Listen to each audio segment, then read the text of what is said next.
Hey everyone, welcome to Hot Seat number 8 on Crushing Classical, redefining a thriving classical music career.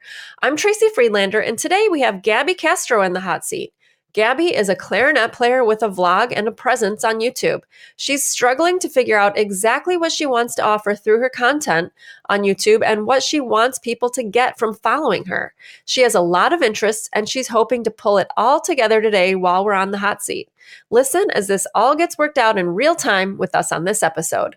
Before we start, a couple of quick things. Please join the conversation at facebook.com/crushingclassical as well as Crushing Classical on Instagram. If you love what you see, it would mean so much to us if you would comment on posts and share them with your classical musician friends and colleagues.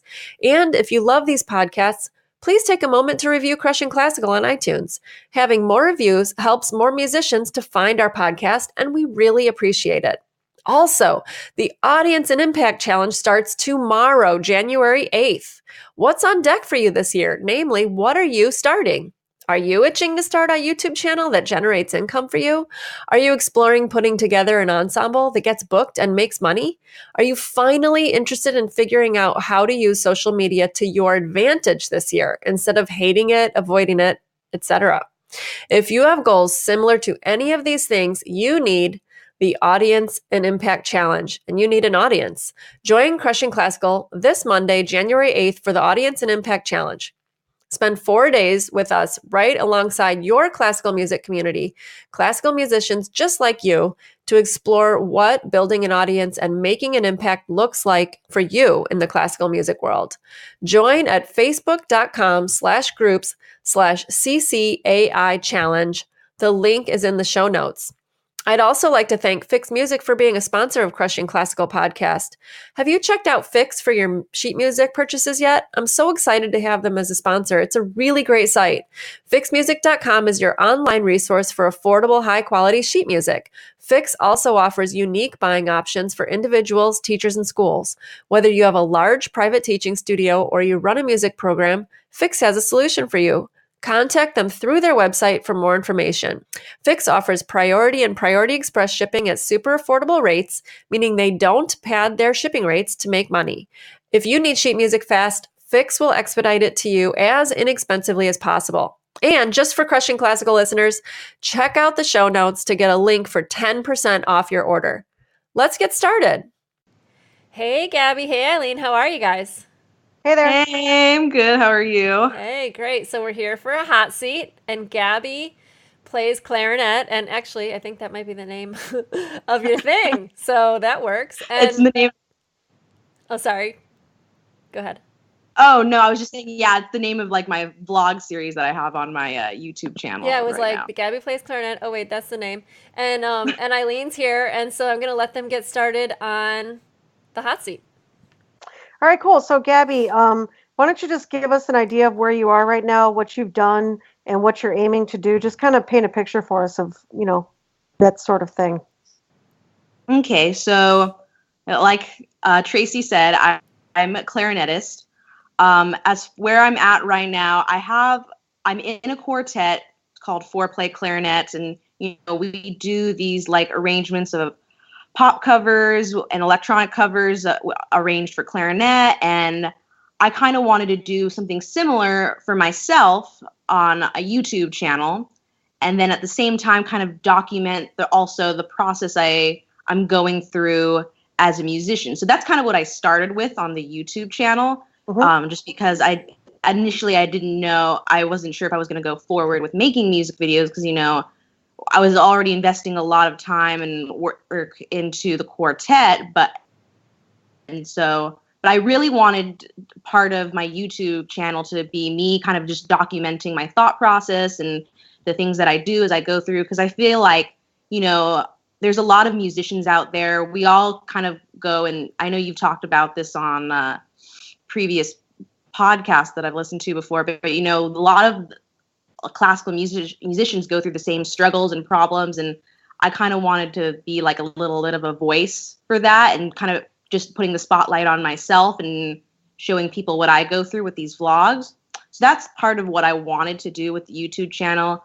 And then eventually I decided that I wanted to include like music videos with it and kind of create this almost like I mean, it's hard to encapsulate this in a video, I suppose, because you can do a lot of editing and whatnot. But I wanted to kind of create this like one woman show kind of thing. Like I could play all these different parts and the clarinet, and I also play a little piano too. So and as long as I didn't try to do anything too complicated, I could probably do it myself. But incorporate different arrangements of songs that I like, make my own compositions, and like just create my own type of music. And I wanted to kind of create that kind of thing on there. And I also really wanted to collaborate with other musicians as well, because I wanted I kind of wanted my channel to be a platform to show that you don't just have to play like the standard classical rep for clarinet. You can play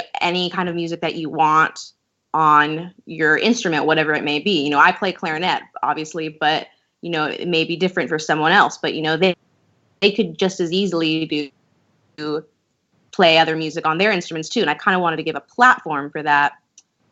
And then recently, and then also another thing that I've recently kind of just discovered as I've been taking part in this process is that I want to incorporate more of like what is my kind of like my purpose as a musician on the channel, because I feel like even I wanted to do all these things on my YouTube channel, but at the same time I wanted to incorporate my purpose to it. And I felt like there's that little aspect of it missing in there, and so I feel like so. And then another thing was I wanted, because I'm doing so many things on this channel, I wanted to have another name to kind of like brand like the whole scope of what I do. So, I mean, I have like a vlog series, and I'll have these like music videos that I do, but, collectively as a whole, I feel like it should be represented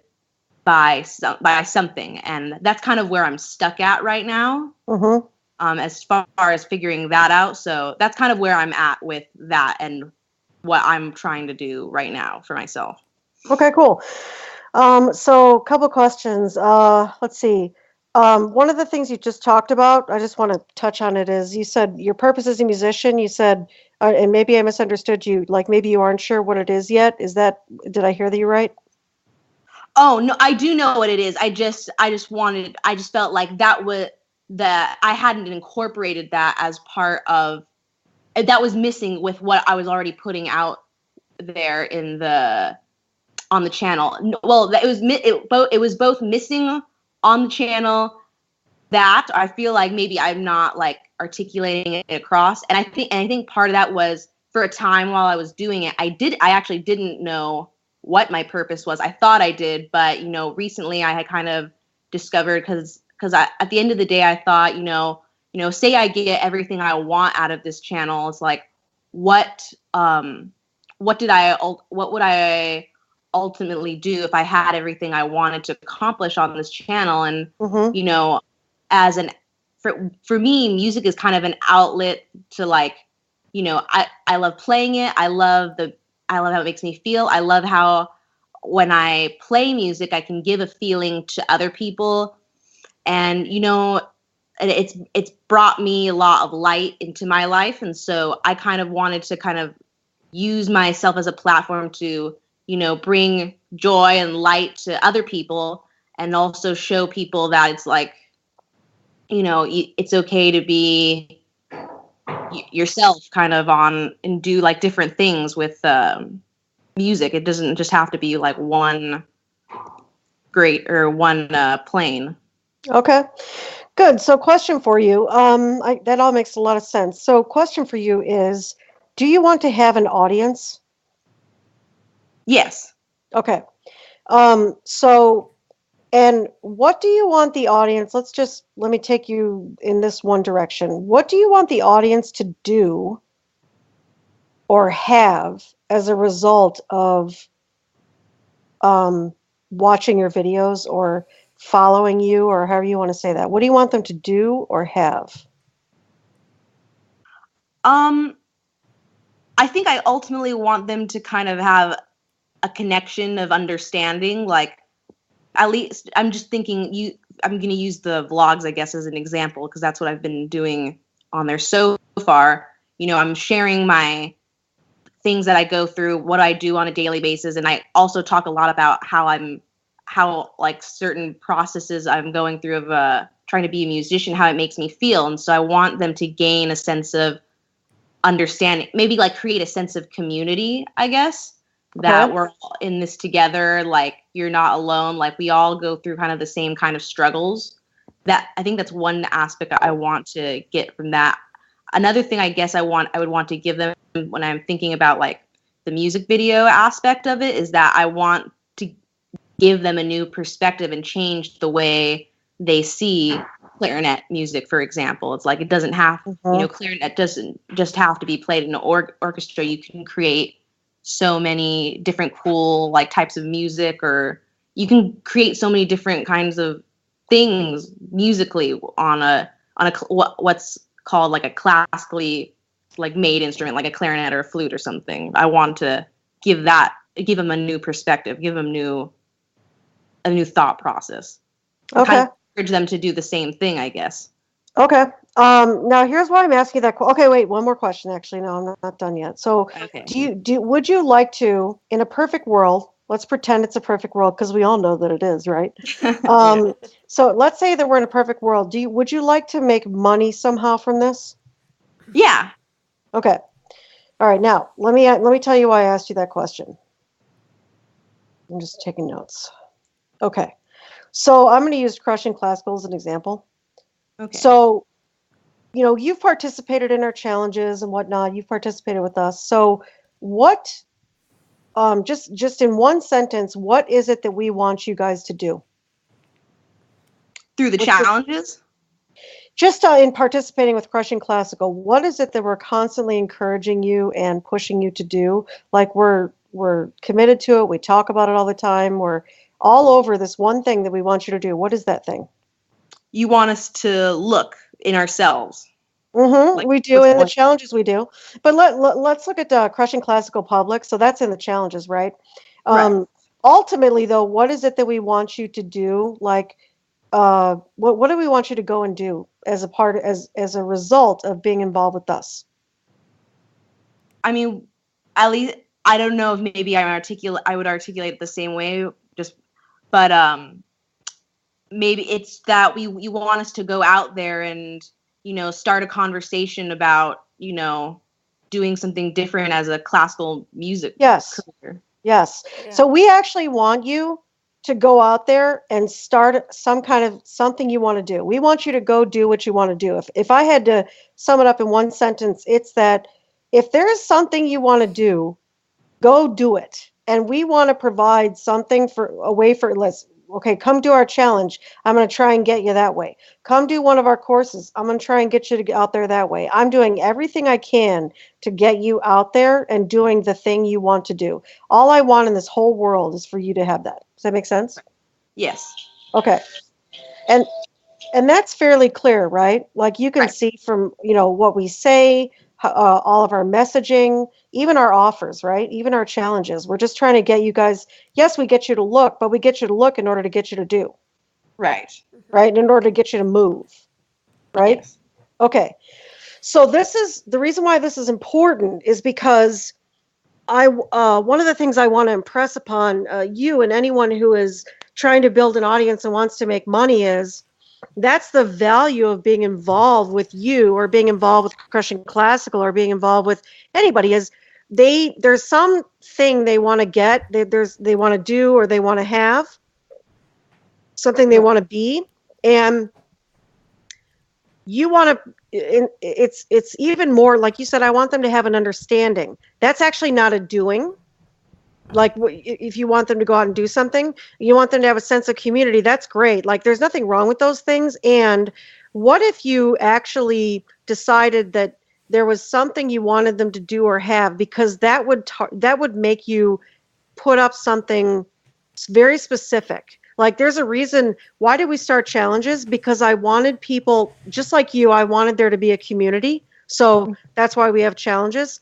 You know, Tracy and I knew that you guys are sort of isolated, the way that you guys live and behave, and just classical musicians are very isolated because they don't like to admit what's going on, what their problems are, what their struggles are, because you have to look perfect all the time or you won't get the job, right? Right. And so by creating challenges and doing them in private groups, okay, now you've got a community and you get that, oh, wow, there's other people like me who have oh, this is amazing. And then, oh, I can sign up for a course and you can help me get this thing that I want to have. Like we're giving you reasons to go out and do the thing you say you want to do. So one of the things I recommend you do, first of all, is figure out what it is you want them to do after interacting with you. Right. Do you want them to start creating music videos? Do you want them to start documenting their own process? Because we're constantly, unique career, start a side hustle, do this challenge and we'll help you. Go out there and do this. How about this? Look at it this way. I mean, all of our podcasts are just trying to get you guys to go out and do something you want to do. Right. That's all we're ever trying to do, if you think about it. Mm-hmm. Everything we do is for that one aim. Like our whole life is about that. Right. Make sense? Mm-hmm. So I'm going to stop. What is it because that's something people will pay money for. If you will help them do the thing, whatever it is that you want them to do, if you will help them, they will gladly pay you money for that. Mm-hmm. Because there's something they want to do or there's something they want to have and they don't know how to do that. But if they're clear that they can get that through interacting with you or participating with you or paying you money, they will gladly pay you money. Right. Make sense? Yes. Yes. Okay, good. So what do you want them to do? Let's brainstorm. And I'm not looking for perfection here. I'm just interested in what you would want them to do out of interacting with you. Well, I guess are you talking about more like one-on-one? If they came to me, hey, Gabby, I need help with such and such thing. Imagine for a second that it's even as a group.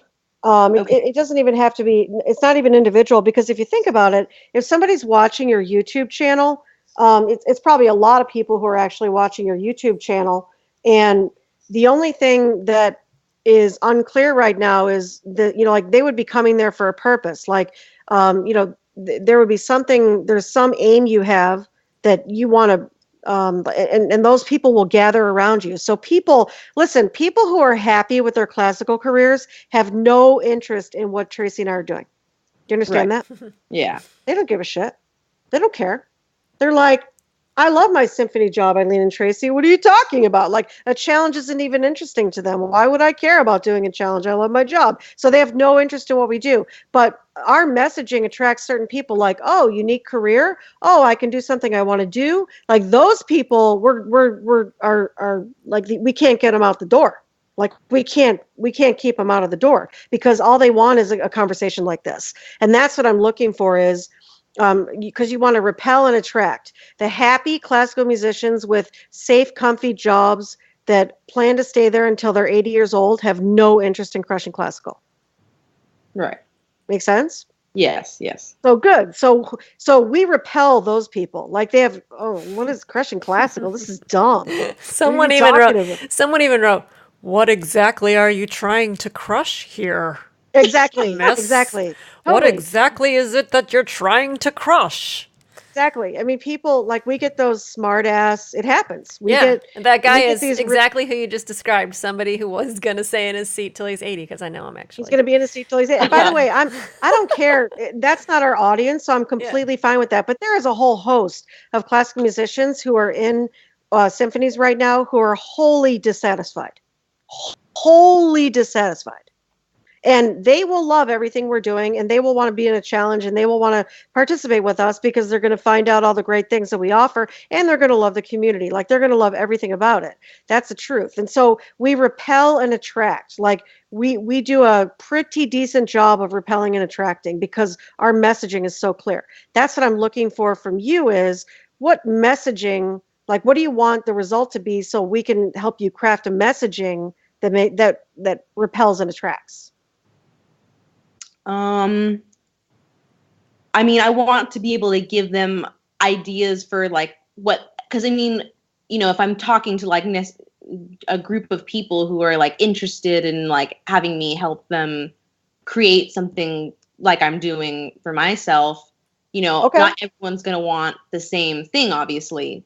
So I guess, you're thinking you're actually interested in consulting, maybe. yeah, like I think the first word that when you started talking about more like me, when someone could, the idea of someone being able to pay me to help them kind of create something what I do, the first kind of thing, like a job, almost like a job title that popped into my head was like a creative architect in a way. Okay, yeah.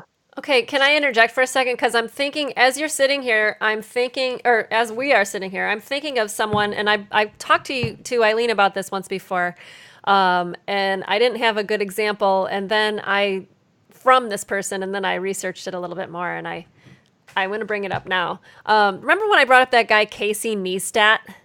Yeah, I actually went and looked him up. Oh, I follow that guy. Yeah. You do? Yeah. Totally. Okay, so he's a vlogger, right? And he's like a vlogger of just his life. And you're a vlogger, but you're vlogging of your life too, but your life is about being a musician and creating as a musician. And his thing is, I think, generally, I was a flunky student, but I wanted to be a filmmaker, and everyone said I couldn't, and now I am, because I made it happen. I didn't care about, like, the typical route of becoming a filmmaker. And now I make films and I put them on my vlog, and I have like 50 bazillion followers, and everyone knows who I am, who's in this kind of niche. And he's pretty kind of internet famous, actually. And I think he has this video pinned on his YouTube channel, and it's essentially like a film where he talks about this exact thing. You can be a person like me who's maybe didn't, and he describes himself like a guy who he describes himself as the guy who couldn't, or like everyone told him he can't do this or he can't do that. Did you see that? I think I've seen that video. It's called Do What You Can't. Do What You Can't. Yeah. And so, like, I mean, it's not exactly the same thing, but like now you're kind of redesigning what clarinet playing is, or people sort of know that you can do other things with clarinet, but for the general public, clarinet is you go get an orchestra job. So like maybe it's something like that where, and it might include consulting, like Eileen said, but like through just doing a vlog in and of itself is like, how the hell do you do that? I was trying to figure out YouTube the other day, and I was like, I just gave up after 45 minutes because I'm like, this requires research, and I didn't, do it yet. So there's that, so that's just what I wanted to interject here, because you're already doing YouTube. Yeah. Which is awesome. Totally. A lot of people don't know what to do on YouTube. I don't. You're right. And so, like it could be, maybe you want them to use, I'm just using this as an example of a possible aim that you might have for a classical musician, and you can take it or leave it, entirely up to you. But maybe it's something like, I want musicians to experiment with and use YouTube as the main medium for getting their art into the world. Making that up. Yeah, no, I like that. I mean, okay. Yeah. Okay. And by the way, why did I say it that way? Because if you know how to do that better than they know how to do it, they would potentially pay you for that. They would potentially, you see what I'm saying? Because they don't know how to do that. Like Tracy spent 45 minutes on YouTube, and she was like, screw this, dog, I'm out. But I mean, like if you had, a $10, 20-minute video on how to do, you would have saved her 25 minutes. Right.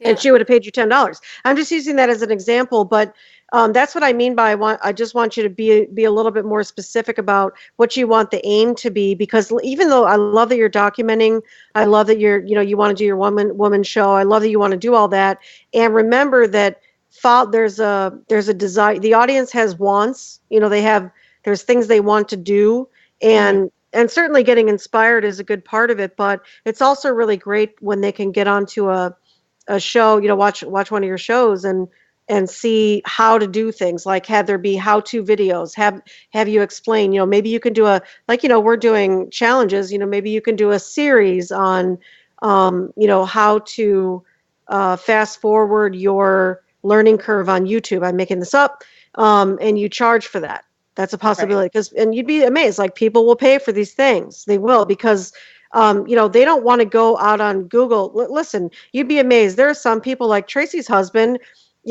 the last thing he's going to do is probably buy help. The first thing he's going to do is go on YouTube and spend 2 hours looking for help for free. Yeah. But there is for real, but there is a customer out there like me. I'm a good example who I don't want to go out on YouTube for 2 hours and find it when I could pay you $15 and you just save me a whole bunch of time. Right. Make sense? Yeah. And okay, so, what is your process of making a video? Do you edit it? Like, who films it? What kind of I was going to say machine. What kind of machine do you use? What kind of devices do you use? Like, what kind of, where do you do it? How do you do it?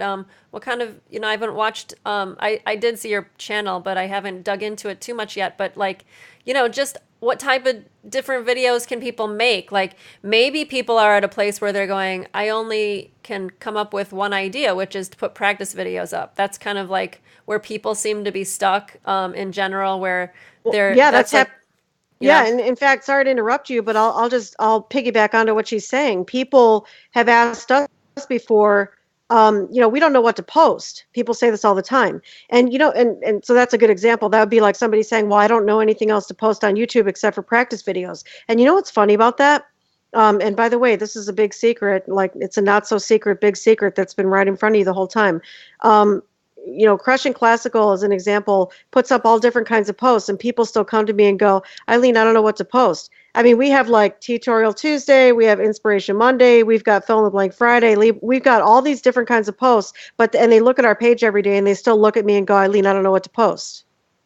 It's hysterical. You see what I mean? Yeah. So like it's right in front of them, but they still don't know. It's the most interesting thing. And that's actually why they end up paying you. Because even though the answer is right in front of them, they don't see.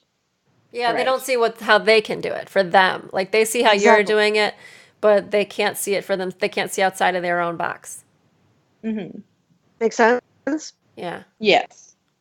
And so, by the way, I don't know if that fits into, and by the way, this is not just, you don't have to just do how-to things. We're just giving you an idea of the kinds of things you can charge for, because in between there can be your lifestyle. I'm calling it a lifestyle. It could be, it's not really the right word, but I think you get the idea, where you're documenting your life. So that would be like your lifestyle videos, where you're getting on and talking about, I don't know, your philosophy, or a certain point of view you have on certain topics, or maybe you get on and, you have open conversations about,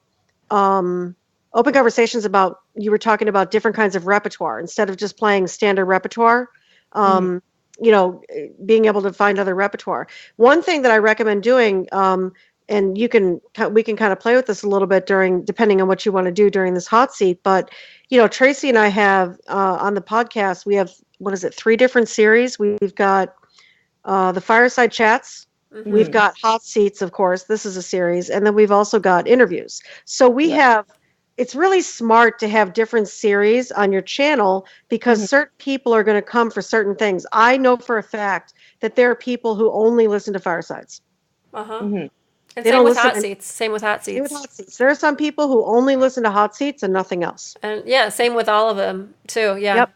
Mm-hmm. There are people who only listen to the interviews. And so it's really great. You can attract a really nice variety of people by offering different series. And in fact, Tracy, do you want to tell her about the series you're going to offer in January? Sure. Yeah, Ooh. Tell her about that, because we're adding another series to the podcast in January. So the next series is, I think we named it the Starting Line series. Yep. Which goes with the challenge, but just to interview people who are at the very starting line and of what they're doing, and dive into like actually what they're doing and what they've already created, to get a snapshot of people who've started already and have a thing that they're doing and where they are now with it, because it's not always. But they're literally at the beginning. Literally at the beginning, though. Like they're just starting, they've just taken a few steps. Yeah, they've just taken a few steps. Yep. So they've got some things to report about it and really dive into who they are about it and who they were to even start that thing. But and it's interesting, because I think everyone wants to hear about the success stories and the people that I'm interviewing who've got it all and who've figured it out and have these really great things they've had for 10 years. But if you're starting out, you're like, well, yeah, that person's been doing that for 10 years and I'm at year 0. So that's the new series that's coming out, and the first interview is next week. So Yeah. And so why are we doing that? Because we know that our listeners are at the starting line, if you will. They're in year 0. Most people are in year 0 of creating a unique career. And so again, we're trying to appeal to the different types of people who listen to what this classical music unique career sort of land in Texas that we've established, if you will. It's just a plot of land that we have settled and said this is what it's about, and all of our topics are in and around this larger topic called creating a unique career. And so that's why I asked you what did you want your aim to be, because if we can figure out what your plot of land is, I can help you. On this hot seat, I can help you figure out what the series are you're going to offer and what it's going to be called and all that. That's why I need the outcome first so that we can build off of that. Got it. Okay. So tell me kind of where you're at about, I realize we just threw a bunch of stuff at you. So tell me where you're at about it all. What are you thinking?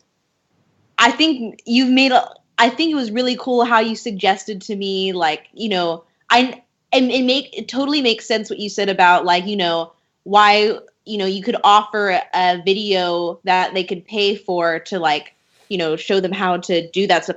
It totally made sense when you said that, but I guess I never really thought that was like a possibility, because I feel like there's, like you said, so many people will just search hours and hours on YouTube for free to find a video, but I never necessarily saw that audience of people who are just like, screw it, I'd rather pay $10 to just have her show me how to do it, because she knows what she's doing. She's kind of established this like platform already. So I really liked that. Mm-hmm. And then I really like having the idea of series. I kind of wanted to implement that just because I know I was already going to have, like, I'm doing these vlogs about documenting my life, and then I'm going to have these music videos, and then I wasn't sure about maybe part of the, I could incorporate like how-to type stuff on there. I don't know necessarily what a third series would potentially look like, but I'm definitely open to exploring different kinds of things that I could like incorporate onto the YouTube channel to like have that there. Yeah, totally. So is the aim to get people, let's see, what did we say the aim was again? Let me just think back. We said the aim is to is it to have people begin to create / document / make their art public using YouTube? Yes. Okay. Create, document, make their art. I'm typing it out. I have a question. Yep. Yes. Is this just for clarinet players? Is it for only musicians? Is it for all artists? Is it, what do you think your audience is? I mean, I definitely think I will get naturally some clarinetists, because I do play clarinet, and I feel like they'll be like the first ones that can kind of relate, but I don't want it to restrict it to just clarinet. I mean, for my own, like, when documenting myself, it's going to be, I guess, focused a little more on clarinet, just because that's what I know. But ultimately, I don't want it to limit it to just clarinetists. I definitely think it's more of a platform for musicians. I want it to be open to all kinds of musicians, because I want to use music as like my platform. Mm-hmm. Got it. And I mean, I talked about this recently on a vlog that I posted, but there are other things that I incorporate into my lifestyle as a musician to kind of like balance it out. Like, I do incorporate non-musical things, but again, I guess I would be addressing that still to musicians, because I'd want to show them, besides music, you can incorporate like other things besides music in your life to, like, create your own like fulfilling like music career on. They're documented that way, I guess. Yeah. Okay. Okay. Well, I mean, because that can be like part of your lifestyle. That could be part of your lifestyle videos, if you will. Yes. You know, that's certainly because there are going to be people who are just going to want to see what you're doing in your life. Like, I know that you're doing the Pilates thing. Yeah. Yeah. But that's one part. That's that's an important part of your life now, right? Yes. And so, it'd be kind of a shame for you to miss out on that because that is part of your lifestyle and it's important to you. Yeah. Good. So yeah, I totally get that. So, all right. So let's say, so right now is is your channel called Gaby Plays Clarinet, or is this a different channel? Gaby, yes, right now the channel is called Gaby Plays Clarinet. It's more in reference, the name, I guess, is more in reference to the vlog / lifestyle series, just because that's what the episodes are kind of about. Like me living as a life as a clarinetist, trying to establish my musical career. Mm-hmm. That's how it kind of started. But then the more I realized of all the different types of things I wanted to do, I figured, maybe there would be a better name to incorporate it. Because like I just said, I know I'm naturally going to get some clarinetists following me just because I play clarinet. That's my instrument, but I limit it to just clarinetists. Yeah, that makes sense. Okay. Let's see. So we know that you want them to document. I'm just trying to think about names that you could use. So first of all, do you want classical music or classical musician to be in the name of the channel? I don't think I necessarily need classical in the name of, because what I'm doing is, I'm playing a classical instrument, but I'm changing it. I guess I wouldn't mind using that wording if it were to imply that I'm transforming it a little bit. Okay, so and the reason why I bring that up is because Tracy asked the question, who's your audience? So I'm assuming your audience is classical musicians. That's who you want your audience to be, correct? Yeah. So you have to have a name that classical musicians would go, oh, that's for me. Right. Okay. Yeah, that makes sense.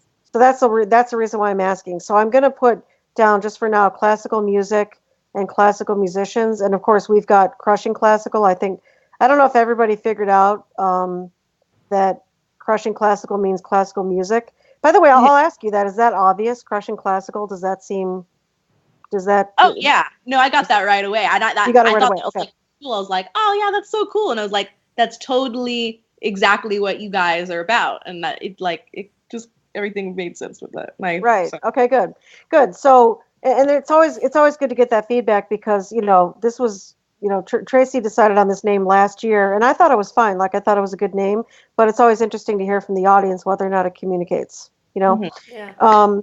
Good. So, it's interesting. I looked up the word create in thesaurus. I'm actually on thesaurus.com right now. Mm-hmm. And I was writing. I was actually typing out some words. So I like to use thesaurus to create words with because, I like to create word lists and create titles from there. So like, for example, I saw, and I'm laughing at some of these words. They're not necessarily words I would use, but I laugh because one of the words is spawn. And I don't know why, but I think that's a funny word. So I wrote it down. There's also, design, and that's a little bit boring, but I'm typing it out anyway. Mm-hmm. Establish, because you want them to do that. Again, I'm using the word create because I said, what do you want it to be about? You said creating, documenting, making their art public, using YouTube, right? So I'm just taking the word create and I'm starting to look up synonyms for that to see if I can begin to, here's another word, found. So I'm thinking about like founding or founder. Mm-hmm.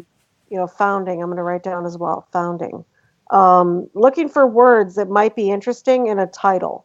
Not being too particular here, but just looking to see what would be kind of interesting to play with. Mm-hmm. Now I'm going to look up the word document real quick. This is how I come up with titles. This is how I come up with URLs. This is how I come up with, classical music page names, that sort of thing. So I'm looking at the word document, and interesting. So there's one that's one word is chronicle. Mm. That's kind of an interesting word, right? Yeah. Yeah. I'm going to do a thesaurus on chronicle and see what else there is. There's a journal, which is not quite probably the word we're looking for, but I'm going to type it on anyway. There's another one called diary. That's the same as chronicle, right? But that's kind of interesting. So I love alliteration. So of course I'm kind of like, classical musician chronicles. I'm making this up, right? Mm-hmm. I'm just playing with it right now. I'm not attached to anything. I'm just kind of playing with it. Classical music chronicles. Or classical chronicles. Well, that's kind of hard to say. Right, a little bit hard to say, but right, we're kind of going in a direction now.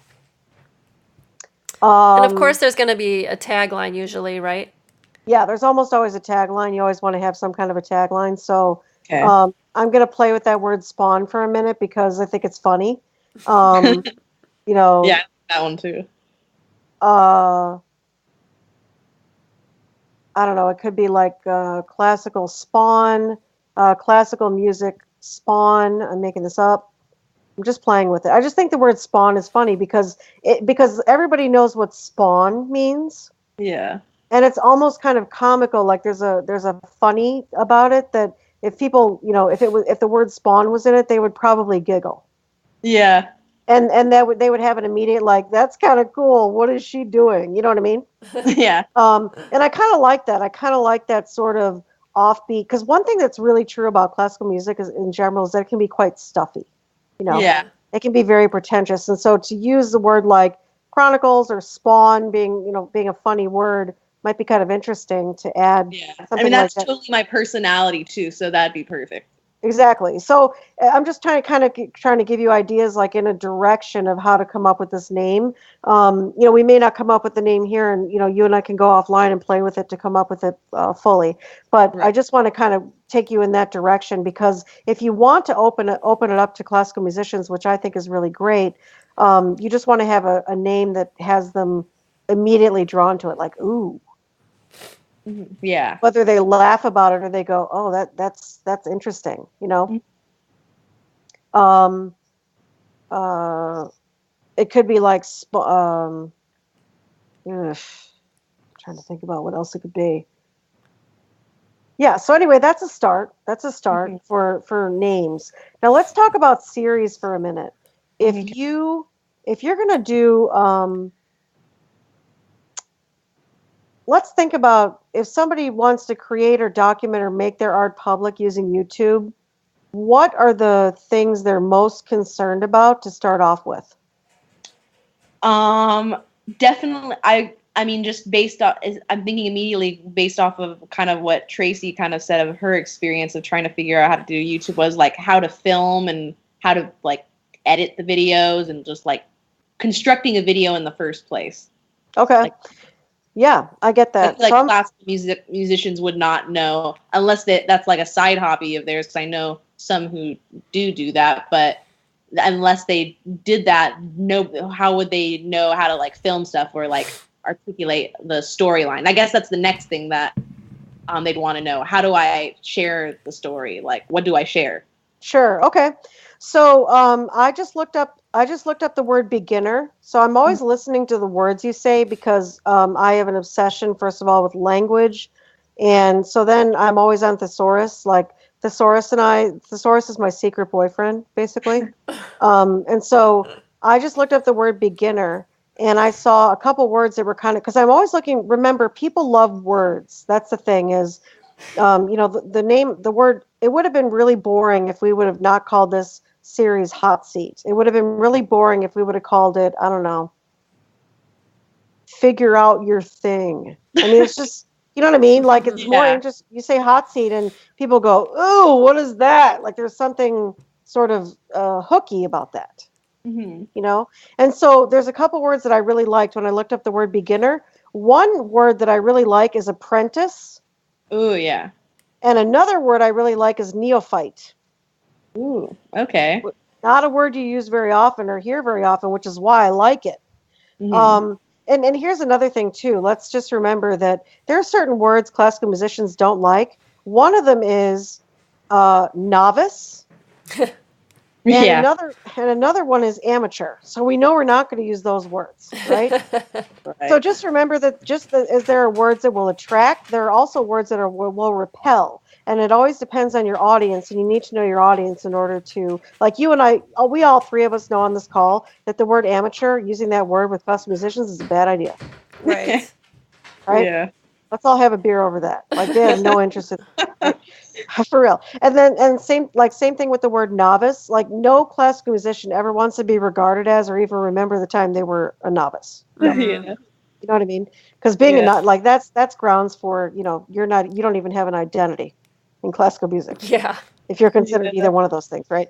And so I really like the word apprentice. So maybe you've got like maybe you have a series called Apprentice or The Apprentice. Okay. Okay, I'm just making this up.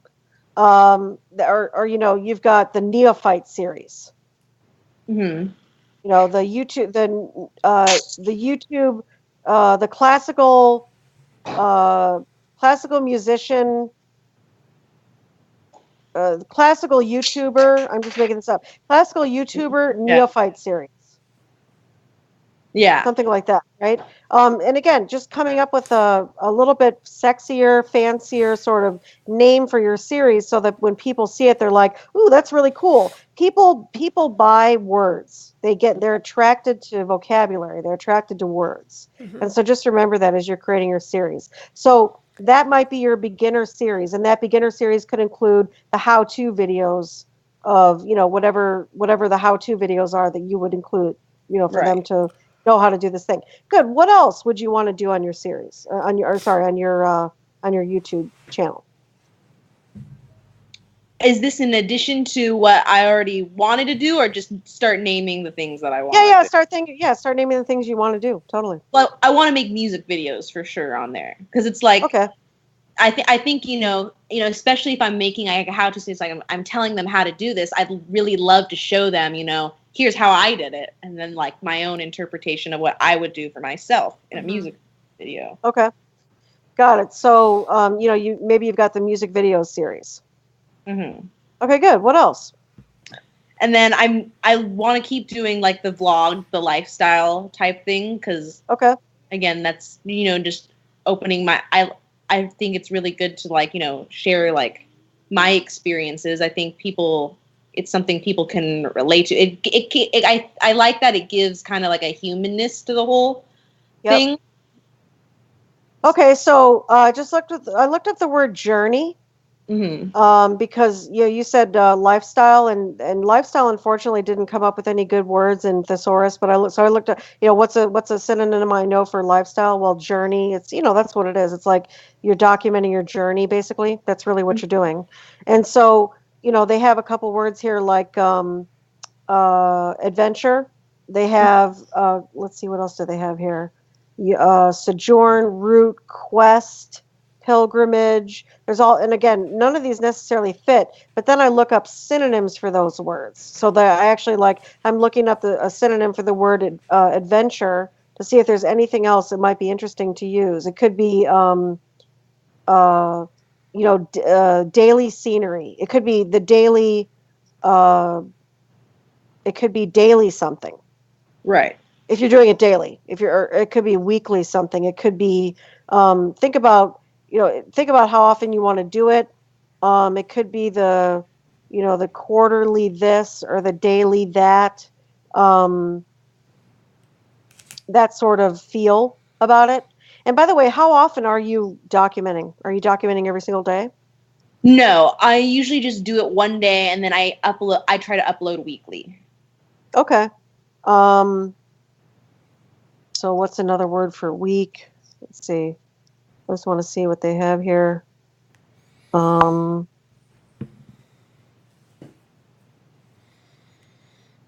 Yeah, there's nothing really good here, but that's what I would do is I would give it it could be like gosh, I'm trying to think of what else you could call it. I'm just trying to come up with a cool name for it so that and by the way, you can just start out with 3 series. Like you can do that particular series, you can do the music video series, and then you can do the neophyte series or the apprentice series or whatever you want to call it. Mhm. And start off, I would say I wouldn't start off with any more than 3 series because you want to get them right. Right. Like even Tracy started off with the interview series, and then later the hot seat, I think, series came first, and then the fireside came later. Or maybe it was the firesides that came first, and then the hot seats. I'm pretty sure it was Fireside first, yeah. And the interviews were going for several months before Fireside started. Exactly. Yeah. Yeah. And it really came out of just conversations we were having. We're like, hey, you know what? We should do. The firesides came out of long calls that Tracy and I would have. We're like, why aren't we recording these? And that's where the firesides came from. And the hot seats came from. I said to Tracy, you know what I really enjoy doing is getting on the phone with people and coaching them specifically on the thing that it is that they want to do. I've been doing this for a really long time. And she's like, oh, we started a hot seat series. That's how that went. And so I would start off with 3 series, but again, coming up with some names and using thesaurus.com. That's what I was just using, thesaurus.com, to come up with, using vocabulary to come up with some cool names, so that it's really about when people hear the name of the series, they go, ooh, I mean, that's what you want, is when people hear the series, they go, ooh, that's interesting. Right. Because people actually buy words. Yeah. They buy words. And I don't just mean with money. They buy into. They buy into words that you use. Does that make sense? Yes. Yeah. Okay, Yeah. good. And so I would get really focused on those series and really developing those series, because where you're going to get an audience from, believe it or not, is consistency. Right. Consistency is where the audience comes from. One thing that, I think Tracy and I are both on the same page about this, although we've never said it, is that come hell or high water, there is an episode coming out every single week on Sunday. Like, even if one of us is bleeding, there is an episode coming out every Sunday. Yeah. Like, it doesn't matter what happens. Like, it doesn't matter if I fall off the roof of my building. There is an episode coming out every Sunday.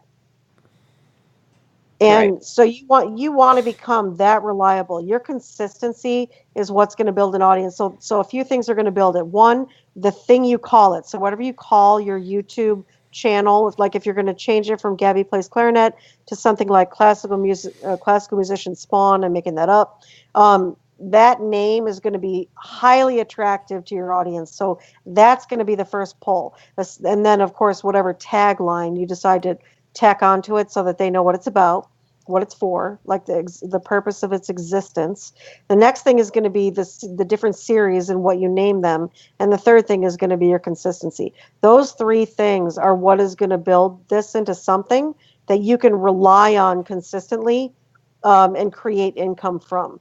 The reason why people don't end up making money is because, number one, they don't make offers, but really that's actually number 2. Number 1 is, though, from the get-go, they were not consistent.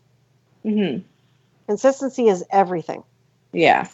Right. So I have a quick question. Are there other vloggers that you watch in other niches? Yes, I do. I actually, funny enough, most of the vloggers that I watch are not in the classical music niche. They they're doing something else, like that Casey Neistat guy. Yeah. He's one I follow frequently. Let me see. There's a girl called Sarah Dietschy. I don't know if you've ever found her. Her before. I've heard of her before. I don't follow her particular channel, but I know what she does and what she's about. Right. And the reason I brought her up is because I know she does series. Like, I know she has a couple different things she does that are series. Like, one of them is sort of vlogging about her lifestyle, sort of like what Casey does. But Casey has series too, but they're all based on his life, I think. Like, he'll have a series where he's like going on a trip or whatever. But like, she has different series where like she features artists doing certain things or something like that. Like, and then she has her lifestyle. And I don't know too much about her because I don't follow her regularly, but yeah, it's always, I think it's nice to sometimes, like Eileen says, you shouldn't have to reinvent the wheel. Anytime you need an idea, you can look in other areas and see how it can adapt to what you're doing. Yeah, and of course, you're talking to the queen of doesn't watch video right now. Yeah. like seriously, like I don't. Video is not. I'm a visual learner, meaning I have to read things to retain. So I'm Mhm. not. I can retain auditory, but I have to listen to it many times to retain it. How I learn, my best learning method is by reading, which is why I'm so much into writing and so much into reading words, Mhm. because that's just how I learn. That's how I learn best. So video is very frustrating for me, also because I'm such a fast reader. Like I can consume information at a ridiculous rate of speed when I'm reading that I cannot. And video annoys me because I can't actually consume it at my pace. I have to consume it at whatever pace they delivered it. Mm-hmm. And so, but I'm rare. I am very. I am not like I'm not in the. I'm in the minority. Let's put it that way. And Mhm. so the reason I bring that up is because Tracy brings up a really good point about finding somebody who's got something an already existing thing that you can sort of model. So you're sort of adapting what uh, their framework to your channel, whatever the thing is you're doing. And the only reason why I didn't suggest that is because I couldn't even give you an example of that during this hot seat because I don't watch anyone on YouTube, Mhm. like at all. So I'm really glad that she brought that up because it's very smart not to reinvent the wheel and to use, if somebody's got an existing framework, to model that framework is very smart. Yeah. Yeah. And I watched Yeah. her stuff and it was really good. Like it was well produced and pretty to look at, and I liked how she was mixing it up a little bit. And actually she went and featured an author and artist, and I ended up buying that person's book because it resonated with me. It was about being small. And it was like a joke book about being small. And I'm like, oh my God, like I watched that video and then I immediately bought the book on YouTube. So it's kind of, I That's mean, not YouTube, hilarious. Amazon. I bought it on Amazon. That's So funny as hell. yeah, That's because I funny as was hell. like, because Violet is always upset about people telling her she's too small and small for her age and all this. So it's like 100 reasons why being small is great, is awesome, you know? And they're Yeah. silly, but they're good. They're reasons, you know? Yeah. Totally. So yeah, so that's kind of the direction I would go. And just remember that that beginner series is definitely whatever you call it, the neophyte, the apprentice, whatever you want to call it, is a really good potential income earner for you. Yeah. And the only other thing I would ask you is, have you considered? Because I don't know what age group you're going after. How old are you, Gabby? I'm 20. I'll be 28 by the end of the month ish. Okay, so you're young. Are you going after a millennial audience? Are you going after, is it all ages? Do you have any idea? You sort of identified who you like to target best, most? I mean, that's something I'm actually like not sure about how what the best way to approach is, just because I feel like naturally I connect to people. Well, I don't necessarily connect to people more in my age group, but I feel like I could. A big something I've always wanted to do is like reach out to the people of like I guess my millennial generation, you could call it, and like have them understand my world a little better. But I definitely am aware that there's a lot of classical musicians that are much older than me out there looking to kind of start this kind of thing for themselves. So, but I'm as like that's actually something I'm struggling with, is just to figure out which audience, or who, if it's better if I go after a more specific age group, or if I should just keep it open. Well, and it's really up to you. But there's a reason why I asked you that. It's because I was wondering if you had considered starting a Facebook page, because my experience of Facebook Mm-hmm. is that, and this is unique, this is distinct from, say, YouTube and also from Instagram, is that, and we have Crushing Classical courses on Facebook, and this isn't a vote for Facebook, but I just want to make a note that there's something about a Facebook page that makes selling and making money different. Like it's easier, it's accessible. Like that platform is built for people to buy. Right.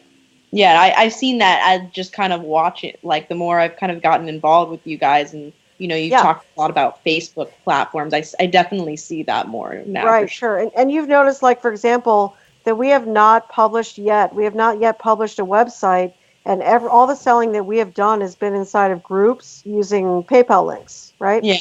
Yeah. You notice that, right? And so it's so funny because everybody makes selling really hard, and oh, I need a website, no, I needed this, and oh, I need a brand, and oh, I needed that. But we managed to do it with Facebook, a Facebook page, Facebook groups, and PayPal links.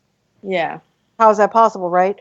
And that's because we decided that we were going to do it by our rules instead of what everybody else says the rules are, right? Right. So I bring that up because it might be wise for you to have a presence on Facebook, because there is that whole, I don't know how to say this without making it. I don't want to diss the YouTubers, but there is a contingent of people who are just looking, like, how YouTube is viewed as free, because as a platform, it is in fact a free platform. Whereas Right.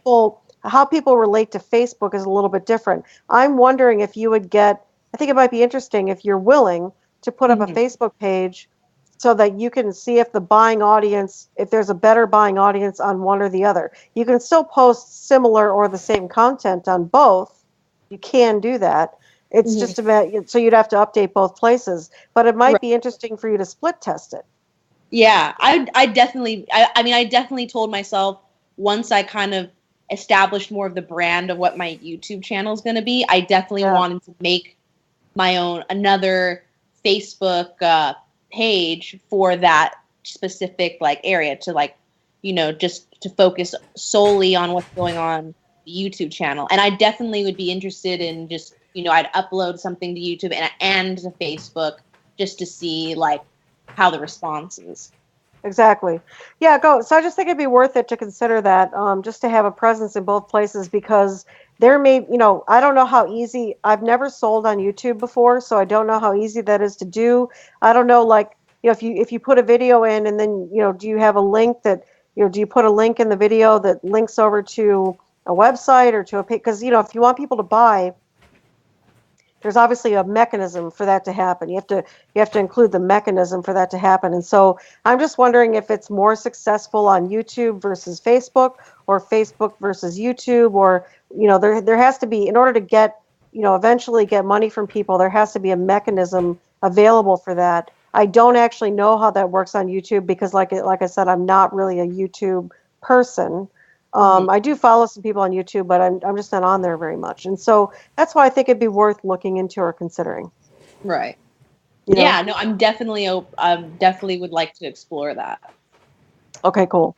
Yeah, so that's where that's I think where we're landing is, as far as Gaby, I really do think that you should. I love the idea of you renaming the channel. I think that's a great idea because I would love for you to get a much wider audience. Yeah, me too. And also, let's be honest. I mean, the best thing to have in this situation is an opinion. Like, I have an opinion that musicians only putting up practice videos is annoying and ineffective. Mm-hmm. Yeah, what are you supposed to do with it? Like, what does the person watching do with that information that they got? Exactly. If you want to call it information. It doesn't really help anything or help anyone or whatever. I mean, it's fine. It's just not gonna make a dent in the universe, if you will. Right. And so that's really what I'm talking about there. That's really what I mean by that. And so I just want you to. That's why I'm excited that you're going to change the name of your channel if that's what you're going to do. And by the way, if you want to go offline and like schedule some time to come up with the final name, I'm certainly happy to do that with you, just to get you, because I want to get you across that finish line. Yeah. I know that coming up with a name is a difficult thing to do, and this is going to sound probably silly because a lot of people would say, well, just come up with a name and launch it. And here's what I know: if you don't love your name, you're not going to want to stand behind it or in front of it at all. Right. You actually have to love the name. You actually have to love the tagline. You actually have to, you don't have to bellyache over it, but I do believe you have to love it. If I didn't like the name Crushing Classical, I would have a problem being associated with, and this sounds so stupid, but I would have a problem being associated with it if I didn't love the name. Yeah. Yeah. You got to have an affinity for the thing the name of the thing. You have to have some affinity for it. Yeah. At a certain point, you like Eileen said, you can't bellyache over it forever. You got to pick one and go. If there's several you like, you just pick one. But yeah, you do have to love it. And I'm really glad that I chose the name I chose ultimately. I really love the name. It's hard to choose a name, but I'm glad I chose the one I did. By the way, you should, if you don't already, watch Two Set Violin. I do. I actually, when you got in the Classical Cats group, when you were showing all those different pages you could follow, they were like one of the first ones I follow. I love watching their videos. Yeah, they're funny, and they do sell some stuff. They sell T-shirts and all kinds of merchandise. So I don't know if that's something you'd get into, but you can look at how they sell stuff based on how they market it. You know, they're always wearing their T-shirts in their videos, and mostly they're selling tickets to their shows, and they're on a world tour right now, and they got the following first before I think they started selling merchandise, and merchandise is a whole other issue. I'm sure it could be a whole other podcast, but it's just interesting to see how they sell on YouTube as their first platform. And they're also on Instagram and Snapchat and Facebook too. They're everywhere. Yeah. Absolutely. So you're right. That's a really good example of people to follow. Two Set. Yeah. Really good. Yeah. And they do funny things. And that's another thing too, that just remember that a big reason why you're going to get followed is entertainment. You know, we've tried to mix in some entertainment into some of the things we've done. You know, the video Tracy put out recently. Yeah. Right. That's a good example. Also, some of the memes that we've thrown out. Some of them went massively viral. Unexpectedly, actually. I mean, like we knew it was going to go well, but we didn't know it was going to hit like 200,000 people. Oh, wow. I mean, that happened. The stand meme. Yeah, the stand meme. The stand meme. Yeah, you remember that meme? Yeah. That one went really, really well. I think that one went crazy. I mean, it just tapped into something that all of us have done and hopefully never got caught doing it. You know, like switching that stand right before someone gets there. I mean, I was completely guilty. I was always there half an hour early to make sure I would look for the stand I wanted. I mean, I would test them out, you know. And I would always steal it from a brass player because I couldn't stand those guys. Seriously. And so seriously, I mean that's the truth. I would always go to the brass just to take their stands. Yeah. Or a flute player, depending on. You know, because the flutes and clarinets they sit you know fairly close to each other in the section. I usually stole from the trumpet players. Exactly. Yeah. Well, you got to steal from them because you know everybody knows trumpet players are assholes, right? Just kidding. Yeah. But I mean, you know what I mean? Like, there's that whole like rivalry that goes on. Well, and you know what? This is something we had a texting thread one time back and forth where we were just throwing out exactly who each instrument was. I was like rolling on the floor. Hysterical. It was hysterical. It was so biased, and that was the best part about it. Was how biased it was. I wonder if I could make something out of that. I mean, it would be so bitchy, but I mean, everyone thinks it. Yeah. 100%. I mean, like everybody thinks oboe players are this way, flute players are this way, trumpet players are this way. Yeah. You know, there's a opinion about clarinet players too. Automatically, if you're a clarinet player and you're a guy, you're gay. Like that's what everybody thinks. So stupid. Violinists are usually always divas. Trumpet players are usually always assholes. Yeah, exactly. Percussionists are like egomaniac jerks. It's really flute players are always ditzy. That's always you know what I mean? Like there's a stereotype thing that goes on. Oh, and it's very funny. It's funny because it's so often true. It's not always the rule, but it is so true. Right. I mean, there's a lot of truth to it, a lot of the truth of the stereotypes, but it's funny. And so we like to make fun of that. And so just don't forget to bring the entertainment aspect into it and some of that sort of classical music bullshit that we all sort of know and, you know, from being classical musicians for, you know, a long time. Yeah, like Two Set was totally and if you haven't listened to their interview, it's from a while ago and the audio is not great quality. I'd like to have them on again sometime. But it was a great interview, and we talked about their first viral video was when they were making fun of that woman who does ballet at the same time that she plays the violin. I forgot her name. Sterling? Yes, Lindsay Sterling. Yeah. And so the video is super short, and it shows her in this like ice cave, and she's playing this theme, and she's got this, I don't know if you've seen the video, but then she does this beautiful like move, and then it shows Brett in a practice room trying to imitate the same exact move, and he almost kicks over a stand, and obviously, like, awful. I've actually seen that one, and it's funny. It's really funny, and it's short, and then as soon as he does that, it's over. Like, and that's the one that went viral. And he said when he pressed, like, when he launched it, he was like, oh my gosh, I'm so, like, he was nervous. He's like, I'm making fun of Lindsay Sterling. Like, she's going to get mad, like, and, he had all the typical things that you would think. And then he's like, screw it, I'm doing this. And they've made plenty of other ones making fun of her too. Like, they've made like a thing about it, Yeah. Actually, I remember them. I watched a video the other day of them. They did this one that was like making fun of all the types of YouTube musicians that are out there, and one of them was like making like fun of like one. I think some video similar to the one you just mentioned, like, and they're like trying to imitate like the dance and stuff like that. I have to check that out. They're funny. Totally. They are funny. So so just don't forget to bring in that humor, because a lot of people will stick around for that kind of stuff. A lot of people will come, just for that. They'll end up being part of your audience because you're willing to make fun of the niche. Because, they're not willing to make fun of themselves, but they'll laugh right along with you if you're willing to make fun of it. Right. 100%. And so, so just remember to bring that entertainment aspect in. I'll tell you, that was one of the biggest learnings for Tracy and I at Crushing Classical.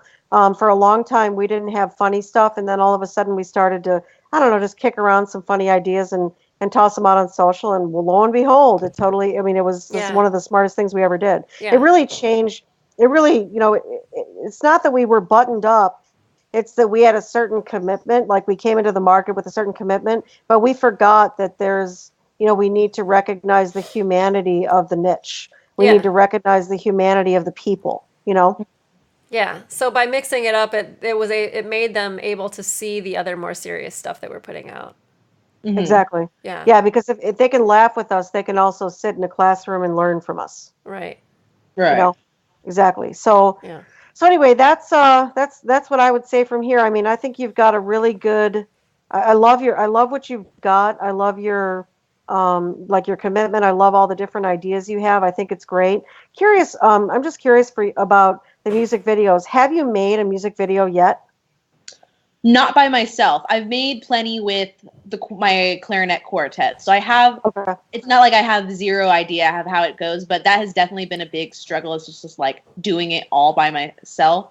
I've definitely asked people to like help me with certain things, certain parts that like either I have zero clue about, or just because I need, there's only so much I can do by myself to make the video. It's like I've asked other people to help me along with it, but I've never actually made one by myself. So, but okay, good. I mean, and by the way, you just may want to, I don't know, maybe you start out with. I know you said you want to play some different characters. Isn't that what you said? You want to be able to play different characters or different roles in the video? Yeah, kind of. Yeah. Is that right? Okay.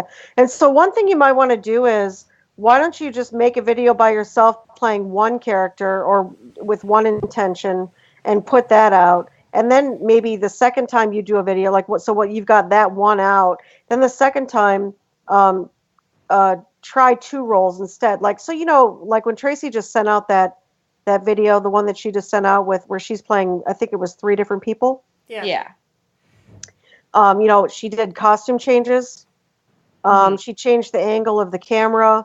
And probably, of course, this is not a music video, obviously, so it's a little bit different than what you're talking about, but I'm just giving you an example. I think that was kind of she definitely had to reach in order to be able to do that, because it was the first time. Tracy, that was the first time you'd ever done that, right?